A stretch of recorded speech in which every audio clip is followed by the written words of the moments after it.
सिडकोच्या घरांच्या वाढलेल्या किमतींसंदर्भात भारतीय जनता पक्षाचे आमदार विक्रांत पाटील यांनी काल आंदोलन केल्यानंतर आज बैठक पार पडली। या बैठकीमध्ये सिडकोच्या अधिकाऱ्यांवर ताशेरे ओढण्यात आले। सिडकोच्या घरांच्या किमतीचा पुनर्विचार करावा आणि महागड्या घरांच्या किमतीमध्ये बदल करावेत असे आदेश उपमुख्यमंत्री एकनाथ शिंदे यांनी बैठकीच्या दरम्यान दिले। सर्वसामान्यांना परवडतील अशा घराच्या किमती करा असं म्हणत शिंदे यांनी तत्काळ पुढची कार्यवाही करण्याचे निर्देश दिलेले आहेत। सिडको अधिकाऱ्यांच्या ज्या काही चुका आहेत त्यांचेच निर्णय, त्यांचेच बोर्ड रिझोल्युशन, त्यांचेच सगळ्या सूचना त्याच त्यांना आज मी दाखवल्या आणि त्यांना सांगितलं की कशा पद्धतीने तुम्ही या घरांची किंमत आकारताना चुका केलेल्या आहेत आणि त्यामुळे उपमुख्यमंत्री महोदयांनी सगळं समजून घेतलं।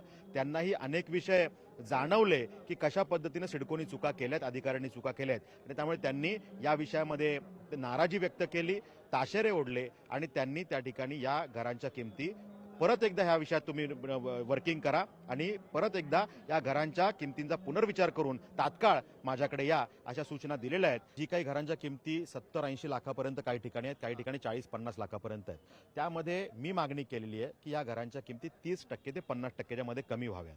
आता ह्याच्यामध्ये वर्किंग केल्यानंतर, पुनर्विचार केल्यानंतर सिडको त्यांचा प्रस्ताव घेऊन येईल।